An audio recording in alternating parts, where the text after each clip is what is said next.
원래 이번 챕터부터 본격적으로 상세 설계에 대하여 다루려고 했다.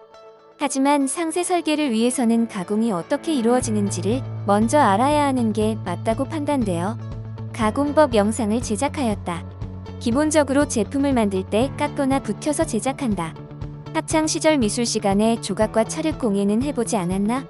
가공품 제작은 주로 깎는 가공을 많이 한다. 이와 관련하여 계속 알아보도록 하자. 깎는 것도 두 가지 방법이 있다. 첫 번째로는 가공툴이 회전하면서 가공물을 깎아내는 방법이 있다. 이는 밀링 가공의 기본 방식이다. 두 번째로는 가공물이 회전하면서 가공툴로 깎아내는 방법이 있다. 이는 선반 가공의 기본 방식이다. 선반은 도자기를 만들 때와 비슷한 점이 있다. 회전하면서 성형하기 때문에 주로 원통 형상이 가공품이 제작된다. 밀링 가공은 주로 각진 형상의 가공품이 제작된다. 설계자들 사이에서 깍두기라고 표현하기도 한다. 특수한 경우 곡면 형상도 가공이 가능하다.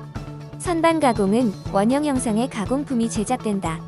범용 선반을 사용할 경우 선반에서 가공품 외형을 제작하고 다른 공작기계에서 밀링이나 드릴링 및 태핑 공정을 추가로 해야 비로소 가공품이 완성된다. 머시닝 센터는 우리나라의 거의 모든 가공업체에서 보유하고 있다. 머시닝 센터는 밀링 머신, 드릴링 머신, 보링 머신 등을 하나로 한 복합 공작 기계이다.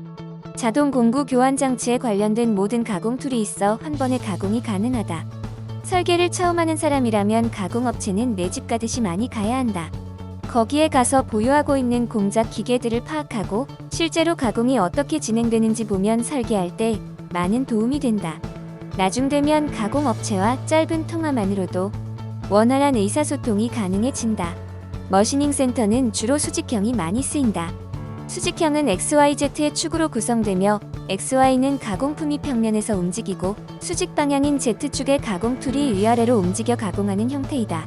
수평형은 가공툴이 지면에 대해 수평으로 구성되어 있으며 한 번의 클램핑으로 많은 가공면 가공이 가능하다. 주로 단품의 생산보다는 양산품 생산에 많이 사용된다. 본인이 거래했던 업체 중 범용 선반을 보유하고 있는 가공업체는 드물었던 것 같다. 운용할 때 위험하고 관련 인력도 부족한 이유이다. 웬만하면 범용 선반도 보유하고 있는 가공업체를 선정해야 나중에 납기 및 대응이 좋을 것이다. 머시닝 센터 가공에서 가공성이 좋다는 것은 무엇을 말하는 건지 다루도록 하겠다. 기본적으로 가공성이 좋다는 것은 공작 기계의 특성에 맞춰 가공품을 설계하는 것이다. 이렇게 안 하면 설계를 그림 그리듯이 한다는 말을 많이 들을 것이다. 설계는 예술하는 것과 다르다. 설계는 최대의 효율성을 추구해야 하며 그래야 납기, 생산성, 원가 절감을 맞출 수 있다. 공작 기계 및 제작법은 머시닝 센터 말고도 선반, 주물, 제관 용접 등 정말 많다. 혹시 추후에 기회가 된다면 설명하도록 하겠다. 가공성에서 가장 중요한 것이 세팅 횟수를 가능한 적게 하는 것이다. 가공업체에 가보면 세팅하는 것이 작업의 전부인 것처럼 느껴질 때가 많았다. 왜냐하면 한 번 세팅 후 가공 프로그램만 입력하면 알아서 가공되기 때문이다. 세팅 횟수를 줄이는 방법 중에 하나는 가공되는 면을 최소화시키는 것이다. 설계를 하다 보면 어쩔 수 없이 가공면이 많아지는 경우도 있을 것이다. 그때는 어쩔 수 없지만 항상 세팅 횟수를 염두하면서 설계하다 보면 좋은 아이디어가 생겨날 것이다. 가공업체는 설계 도면을 검토한 후 그에 합당한 소재 종류, 사이즈, 두께를 선정하여 소재 업체에 주문한다. 소재의 두께는 규격화되어 있기 때문에 가공업체는 그 중에서 소재 제거량이 최소화되는 두께의 규격품을 선정한다.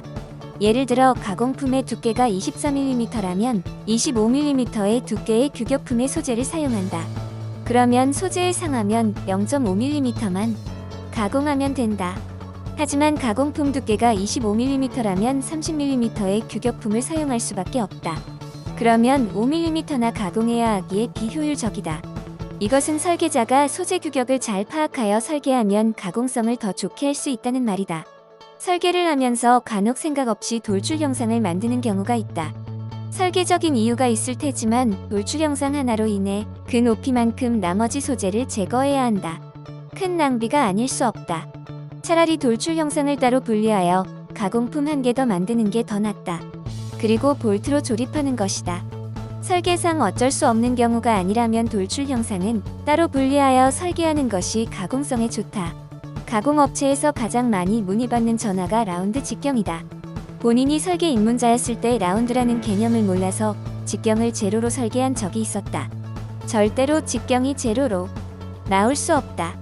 왜냐하면 가공 툴의 직경이 제로가 될 수 없기 때문이다. 다시 말하면 가공 툴의 직경에 따라 라운드의 값이 결정된다는 말이다. 그리고 가공 툴인 밀링의 직경이 클수록 절상량이 크고 가공 시간도 줄어든다. 그래서 가공품의 라운드를 가능한 크게 해야 하는 이유다. 다음 시간에는 정말로 볼나사 로봇의 상세 설계를 다루도록 하겠다. 이번 영상에서는 주로 밀링과 선반에 대하여 설명하였지만 가공품 제작법은 정말 많다. 본인이 경험한 제작법은 판금, 주물 제관, 프로파일, 석정반 등이 있다. 이와 관련하여 추후 다루도록 하겠다.